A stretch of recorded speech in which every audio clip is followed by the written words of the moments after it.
@Julio Sánchez Cristo Oficial. Honorable magistrado José Fernando Reyes, presidente de nuestra Corte Constitucional, muy buenos días, bienvenido a la W.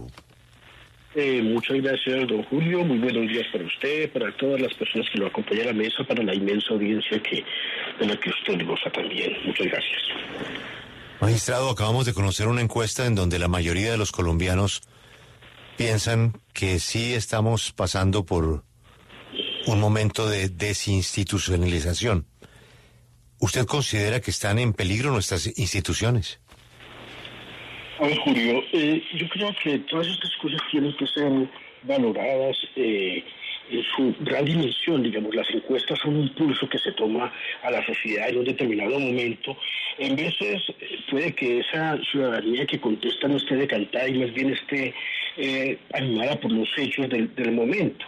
Un poco en la política criminal, cuando hablamos de cosas como esas, cuando ha habido 3 violaciones en un bus un día anterior, si usted al otro día le pregunta a la ciudadanía si quiere que hubiera pena de muerte para esos hechos, con toda seguridad 100% le va a decir que sí. Entonces, no hay que ser, digamos,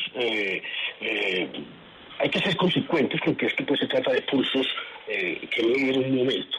En todo caso, sí, lo que quiero decir es que por lo menos lo de la semana pasada generó gran consternación, creó problemas dentro del ánimo de las Cortes y particularmente de la Corte Suprema de Justicia. Yo creo que es necesario tomarse un respiro, pensar profundamente, medir para dónde es que tiene que ir el país y pensar que tenemos que ganar institucionalmente las batallas que nos plantean a veces las personas y los esquemas y en general los conglomerados. Bueno, hablo en general de la criminalidad. Yo creo que las instituciones siempre tenemos que ser más fuertes, empezando por supuesto desde quien representa la unión de la nación, que es el señor presidente de la República, y de ahí para abajo todos los demás. Entonces, yo no creo que haya crisis institucionales, creo que son momentos que las sociedades se dan y que generan consternación y preocupación, pero para eso está la sensatez, para resolverlo con calma y con inteligencia. Magistrado, pues qué bueno que usted piense que no hay esa ruptura institucional y coincido con usted que con muchos de estos sondeos al calor de hechos recientes pues reflejan un resultado mucho más emocional que real. Pero vamos a los hechos reales para ir a la inteligencia y a la calma que usted solicita. Los hechos reales es que Colombia tiene un vicecontralor encargado desde hace rato. Vicecontralor encargado. Imagínese usted la importancia de ese cargo. Y uno no ha visto que haya una protesta del gobierno porque haya un vicecontralor encargado. Vamos a tener una vicefiscal encargada porque la Corte en su soberanía y en su autonomía no ha encontrado todavía los votos suficientes para elegir nueva fiscal de una terna muy importante que tenemos. Entonces corresponde a que la vicefiscal quede encargada. Y solamente con la posibilidad se generó todo lo de la semana pasada. ¿Cómo se maneja ese tema? Pues, Julio, a ver, yo quiero por delante ponerle mi condición de presidente de la Corte Constitucional, que con el cargo con el que me han honrado mis colegas la semana pasada, y decirle que yo simplemente opinaré muy epidérmicamente sobre esas cosas, porque es que yo creo que a la Corte no le corresponde terciar en ello. Por ejemplo, que si usted la elección del Contralor pierde una tutela que sigue sus ritmos en el Congreso de la República y que deberá, cumpliendo la sentencia del Consejo de Estado, agotar pues un procedimiento que no sé en qué estado se encuentre. Entiendo que está en la selección de la universidad y pues digamos los tiempos del Congreso, no sé cómo se manejarán, las urgencias que ellos tengan, no sé, de esa información carezco, y por eso tiene que haber un vicecontralor en funciones. Y digamos lo de la Corte Suprema, que quizás sea para mí un problema o un asunto más cercano y quizás más conocido. Mire, las elecciones de la Corte Suprema del fiscal general siempre han tardado un tiempo relativamente largo. Es decir, los magistrados se toman su tiempo. Aquí nos dicen que las 3 candidatas son excelentes. Yo no tengo ninguna duda que las tres son excelentes juristas y que cumpliría con lujo de competencia eso, ese cargo, ese desempeño. Pero piense usted en esto, Julio, un fiscal no es un cargo menor. Es una persona que tiene que pensar en cómo diseñar con el gobierno, con el Congreso, la política criminal del Estado. Tiene que pensar en cómo manejar las relaciones internacionales de colaboración judicial. Tiene que pensar en cómo organizar, por ejemplo, cómo priorizar sus asuntos de investigación directa. Si yo fuera fiscal general de la Nación, tendría mis ojos, mis manos y mi alma puesta en la lucha contra la corrupción, que es el mal que carcome este país. Entonces los magistrados tendrán que debatir sobre esas visiones y sobre lo que estas personas que están candidatizadas proponen. Lo que ustedes no es un asunto baladín, no es un asunto de que simplemente tiremos los dados a ver a quién elegimos, como leía el fin de semana, de que es un marín de dopingüe. No, esto sería una insensatez, Julio. La Corte tiene que tomarse su tiempo, tiene que examinar a esas candidatas, inclusive podría llamarlas a una entrevista para preguntarles temas que sean de la preocupación nacional. Entonces, Julio, yo creo que hay que llamar a la calma, hay que dejar que estas cosas fluyan con el tiempo que requiere y que necesita un país que no puede equivocarse en semejantes elecciones. Presidente, usted vuelve a utilizar la palabra calma y yo creo que es la palabra que debemos entender y recoger los colombianos en este momento, calma. Pero vuelvo a escenarios ahora reales, pero no con nombre y apellido para no comprometerlo a usted, ni más faltaba. La Procuraduría decidió suspender a un ministro y pasó un tiempo antes de que se acatara el mandato de la Procuradora por distintas razones. ¿Qué pasa ante una orden de la Corte Constitucional? Una decisión de la Corte Constitucional y que el gobierno no acate. ¿Quién resuelve ese problema? Sí, presidente. Sí, Julio. Lo que ha pasado con la orden del presidente y en general con muchas órdenes que todos los días da la Corte Constitucional es que a veces no se toman en serio la autoridad. Yo pienso, por ejemplo, en lo de la Procuraduría. Es posible, como dicen desde diversos ángulos, que la Procuradora se haya equivocado o haya trabajado su competencia. Inclusive algunos dicen que haya sido arbitraria. Todo eso es posible que ocurra en el mundo de los hechos. Pero el mundo del derecho es tan completo, es un sistema cerrado, completo, que permite resolver incluso sus problemas. Entonces, si yo hubiera sido quien tiene que acatar la orden, pues obviamente, si me tomo en serio el Estado de Derecho, obedezco la orden del otro día y denuncio penalmente a la Procuradora por prevaricato o por la falta disciplinaria que estime conveniente, porque así es como funciona el Estado de Derecho. Si entiendo que una autoridad ha desconocido su competencia, que la ha extravasado, que ha sido arbitraria, entonces lo que debo hacer es cumplirla y acatarla, salvo que fuera pues una orden manifiestamente inconstitucional como matar a alguien, ejecutar a alguien en la plaza pública, ¿no? Una cosa de esas. Pero las órdenes tienen que cumplirse. Y lo propio pasa con la Corte Constitucional. Uno de mis propósitos como presidente, Julio y colegas, es que vamos a hacer un inventario de los exhortos que la Corte le ha dirigido al Congreso para que desarrolle temas que son absolutamente urgentes para la vida de los ciudadanos.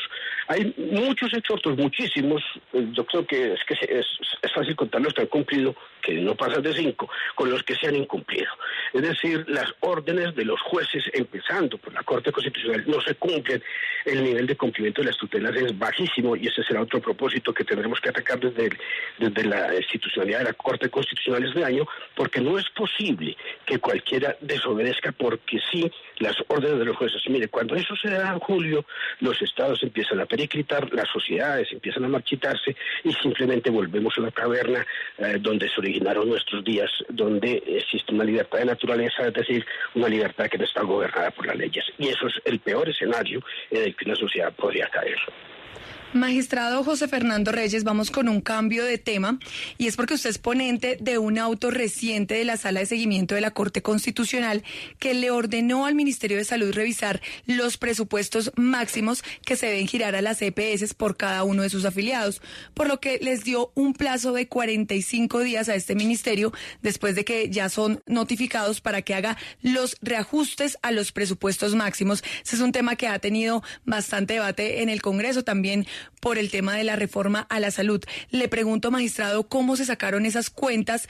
Porque para el gobierno todo se pagó muy bien. Bueno, mira, estos temas son muy técnicos, pero quiero decirle, desde el año 2009 funciona en la Corte Constitucional una sala de seguimiento que integran 3 personas, las cuales se ocupan día a día, o sea, no hacen más nada en la Corte que leer los informes que en general el sistema de salud les envía para controlar los niveles de cumplimiento alto, medio y bajo o incumplimiento total de las 16 órdenes generales que la sentencia P760-2008 dio. Esa es una primera claridad que quiero hacer. Una segunda claridad es que este auto estaba listo desde el mes de noviembre para ser expedido, pero en ese interregno pasó todo lo que pasó, la discusión con el señor ministro, con algunas asociaciones que tienen que ver con el sistema de salud, etcétera, y parecía que el auto de la Corte, que apenas vino a salir como hacia inicios de febrero, quiso terciar en la polémica. Pues lo que quiero aclarar es que eso estaba hecho desde el año pasado, sino que el proceso a veces de recolección de firmas y de la creación de consensos en la Corte es difícil y es complicado.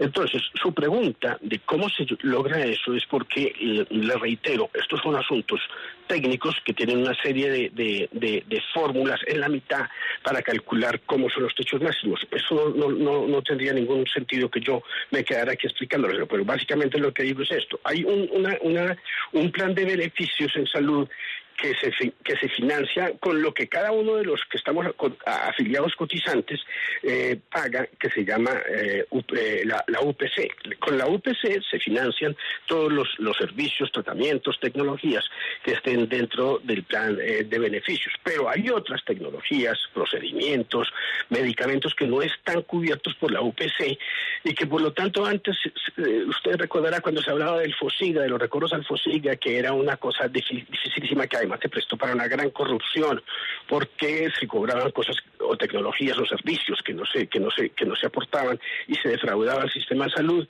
Luego vino los comités técnicos que eran algo así como que un comité antes aprobaba si un determinado medicamento debería o no entregarse a un ciudadano, y pues mientras eso el ciudadano a veces moría, etcétera. Entonces a lo que se llegó en los tiempos del doctor Duque por el 2018 y su plan de desarrollo es crear como una especie de bolsa, es decir, mire, de acuerdo con unos gastos sobre esos medicamentos, tecnologías, etcétera, que cada EPS reporte, se crea como, digamos, un estándar, es decir, hasta tanto, si en este semestre hemos gastado 100, pues entonces nos deberían autorizar girarnos 100 sin que tengamos que hacer una justificación previa sobre ello. Entonces lo que se quiso hacer es crear un sistema que permita que los recursos fluyan y que no exista, como digamos, toda esta burocracia alrededor que al final termina negando el derecho a la salud. Entonces, a eso lo que llamamos presupuestos máximos, de suerte que a partir de ahí de 100, por ejemplo, que fue la cifra que acabamos de decir, pues ya no se paga, inclusive si usted hubiera pagado 101 o 110. Sí. Claro, esto generaría problemáticas distintas que tendrían que magistrado, en otro ámbito. Dime. Desde ese análisis tan juicioso que ustedes hicieron desde la Corte Constitucional, el sistema de salud con la actual metodología para calcular UPC y para calcular presupuestos máximos es sostenible en el tiempo, porque es que parece un círculo vicioso. De hecho, estamos convocando para la semana anterior, la Semana Santa, una sesión técnica con todos los concernidos en el sistema. O sea, hablamos de EPS, hablamos de sociedad civil, hablamos del ministerio, por supuesto, hablamos de la superintendencia, porque la sala de seguimiento halló una serie de problemas técnicos muy serios que conspiran con un cálculo de esos techos que sea, digamos, cercano como lo que tendría que ser. Es decir, las metodologías no parecen funcionar, no sirven, entre otras cosas, porque se hacen en el propio año en el que se van en que deberían cobrarse, y eso no podría ser de esa manera, en el año anterior, y tendría que hacer un seguimiento más puntual.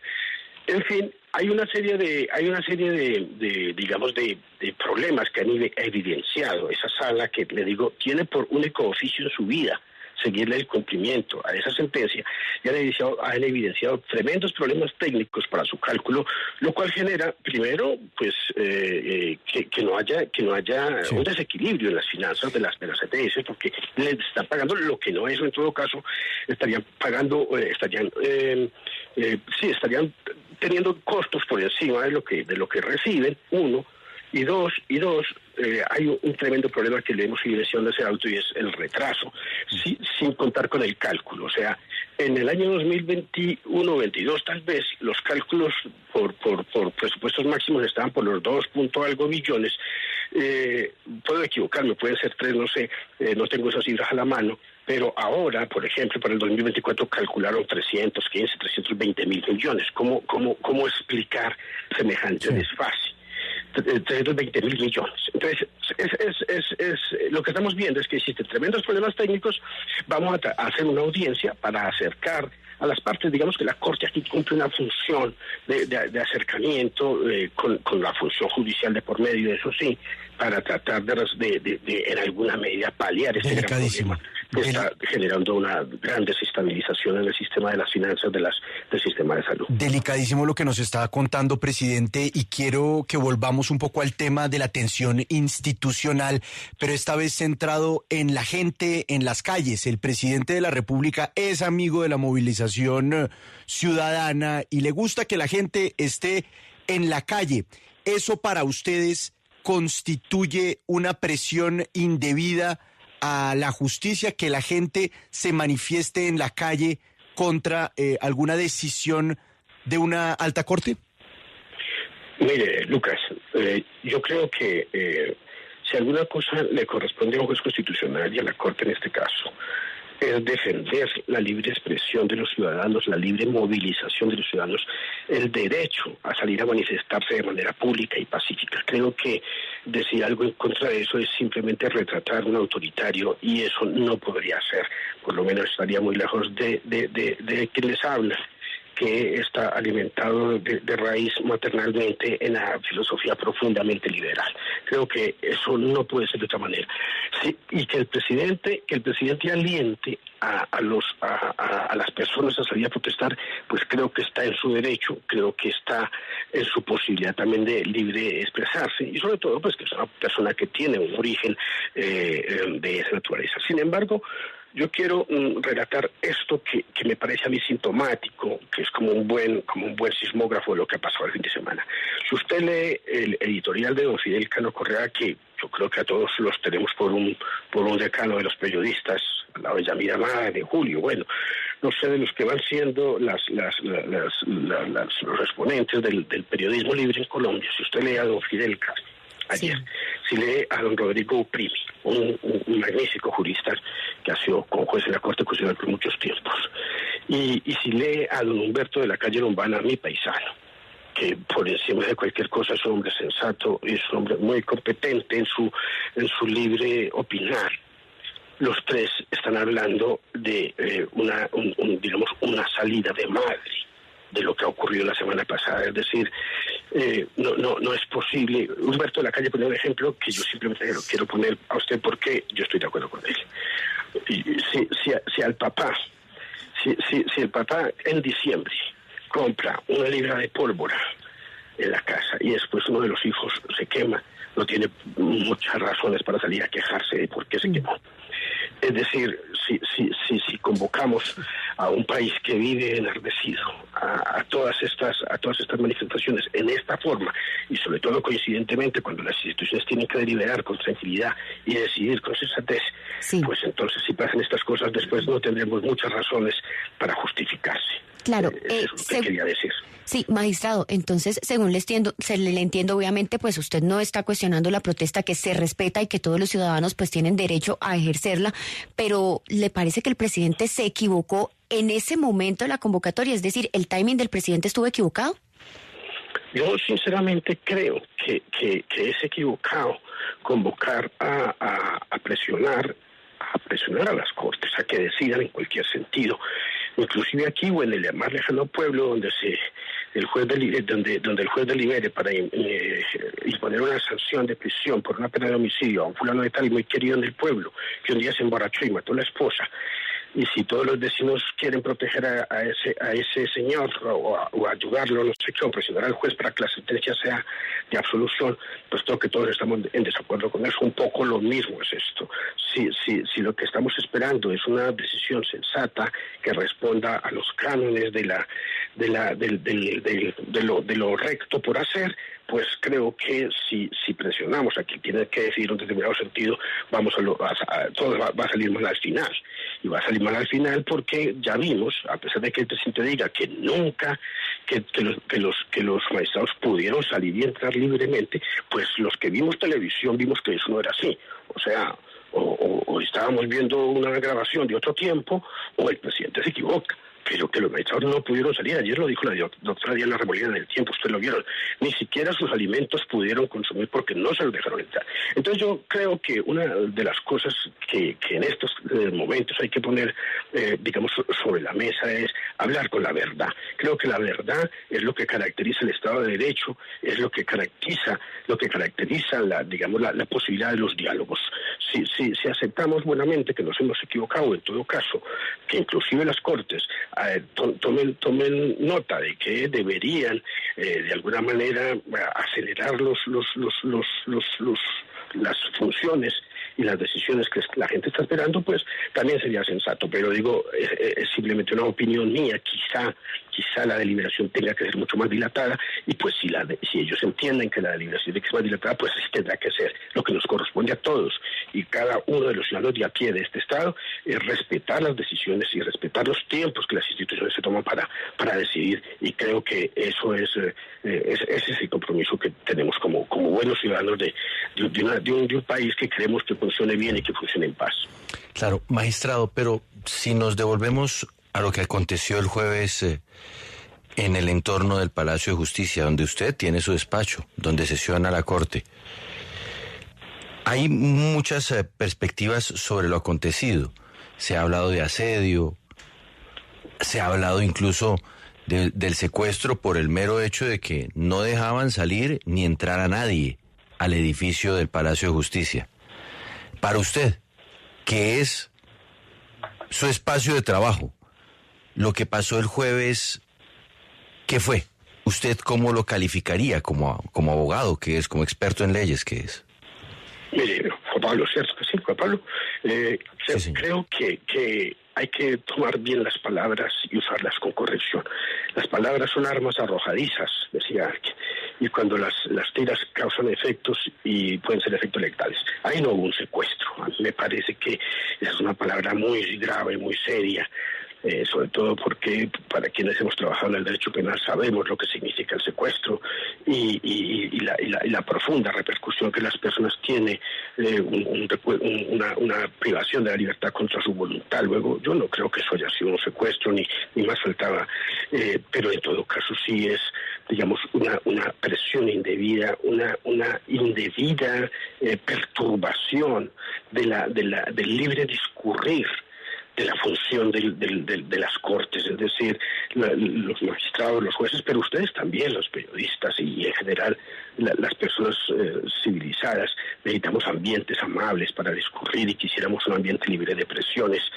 Y creo que lo que ocurrió fue una presión indebida, un asedio indebido a los magistrados para que decidieran en un sentido. Creo que eso tiene que quedar claro, y creo que el mensaje debe ser que eso no puede repetirse, y que en todo caso la manifestación pública tendrá que darse, pero en el tono. Pero magistrado, si usted mismo dice que no pudieron ni siquiera recibir los alimentos que pidieron y no podían ni salir ni entrar nadie al palacio, ahí no se ¿Produce un secuestro?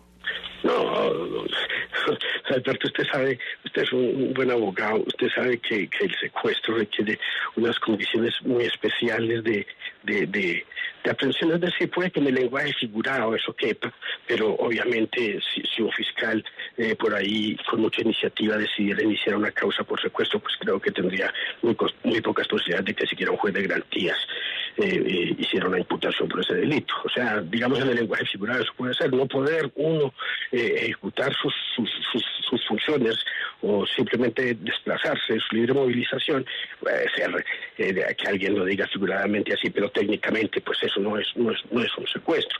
O sea, con esto tampoco quiero caer en la onda de minimizar lo que pasó, pero lo que sí debo decir es que esa perturbación profunda del libre discurso de los funcionarios no es lógica, no es admisible, no es sana en una democracia.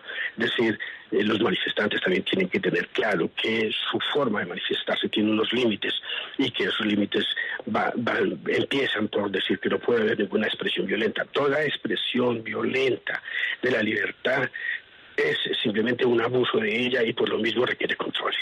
O sea, eso está claro. No hay libertad sin límites. Es decir, toda libertad tiene un límite. Y si esos límites se extravasan, pues desfiguran el derecho y lo convierten en abuso.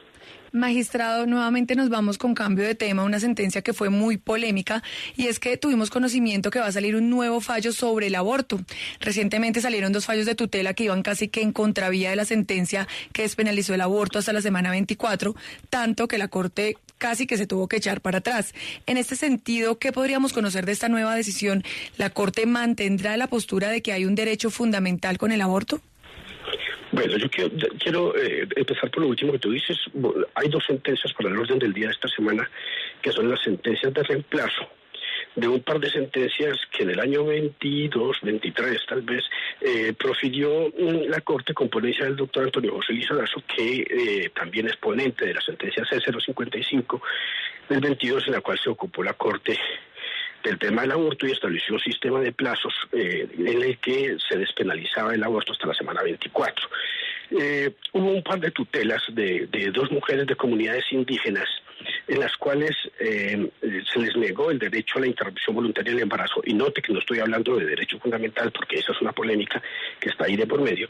El derecho a la interrupción voluntaria del embarazo se les negó a dos mujeres indígenas por cuanto requerían la autorización del jefe, del gobernador del resguardo. Entonces la pregunta es si la interrupción voluntaria del embarazo, que es una afirmación de la propia dignidad, de la propia libertad y en especial de los derechos sexuales y reproductivos de una mujer, tiene la necesidad de ser diferenciado dependiendo de la comunidad a la que se pertenece, o un poco dicho de otra manera, si la dignidad humana de las mujeres occidentales, llamémoslas así, es distinta de la dignidad humana de las mujeres indígenas.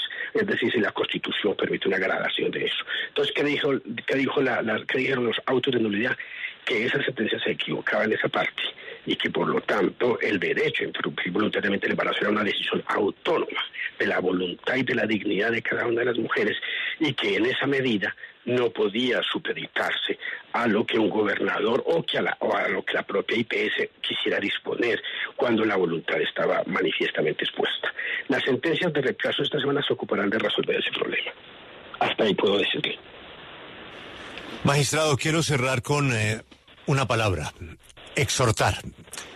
Esa palabra la escuchamos mucho por parte de autoridades.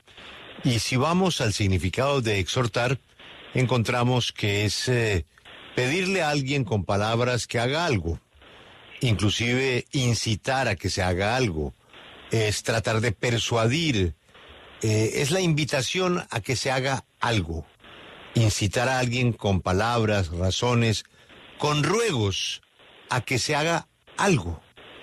Escuchamos la palabra exhortar. ¿A usted no le parece que en Colombia puede ser ese parte del problema? Y es que nuestras autoridades, nuestras cortes, nuestras autoridades en general, invitan a que se cumplan ciertas acciones, pero en muchos casos estamos obligados. No nos tienen que invitar ni exhortar, nos tienen es que obligar a cumplir. ¿Ahí no habrá una diferencia? Y es una diferencia tremenda en la Corte cada rato. Cuando estamos, porque en la Corte deliberamos y deliberamos totalmente y deliberamos mucho. Cuando estamos planteando las órdenes que vamos a dar en las sentencias, existe siempre el conflicto al interno de la sala plena de si debería ser un exhorto o mejor una orden. Sobre todo porque las órdenes a veces pueden significar un extravasamiento de la competencia que no encuentre mucho fundamento legal para ser dada, o porque definitivamente una parte no estuvo totalmente vinculada en la acción que se esté debatiendo, etcétera. Entonces la palabra exhortar, digamos, sirve como un buen canal de paso, como un buen puente de oro, para decirlo de esa manera, entre este lado y el otro. Pero, sin embargo, a mí lo que usted dice lo tengo entre mis requiebros. Es verdad que no deberíamos dar a veces tantos exhortos, sino dar muchas órdenes. En un país de incumplidos, en un país donde hay tanta reticencia a cumplir, los jueces y las cortes deberíamos estar dispuestos a dar más órdenes que a simplemente hacer exhortos. Pero digo, hay ocasiones en que normativamente ello es difícil. A mí particularmente me gustan las órdenes, sobre todo porque las órdenes son las que justifican después las sanciones. Si usted tenía una orden para cumplir y no la cumplió, entonces el juez está autorizado para iniciar un procedimiento de sanción. Y creo que esa debería ser una lógica en la que deberíamos pensar más. Magistrado, es que imagínense que esta reflexión me la hacen algunos abogados en Colombia, pero me la hacen abogados en los Estados Unidos. En Estados Unidos, un juez, no le hablo de la Corte Suprema de Justicia, un juez, no anda con invitaciones ni con exhortos, da una orden y punto, y se cumple, no tiene discusión. Por eso la majestad de la Corte Constitucional es la que debemos rodear. Si nuestra Corte Constitucional expide una sentencia, la tenemos que cumplir, pero no nos tienen que invitar a que la cumplamos. Me parece una reflexión interesante. Mira, quiero aprovechar para desearle muchos éxitos como nuestro nuevo presidente de la Corte. Acaba usted de llegar allí y celebramos que estos debates se puedan dar con tanta altura, pero sobre todo recojo la palabra que usted repitió varias veces, con calma. José Fernando Reyes, él es el presidente de nuestra Corte Constitucional. Acompáñenos en el canal de YouTube @Julio Sánchez Cristo Oficial.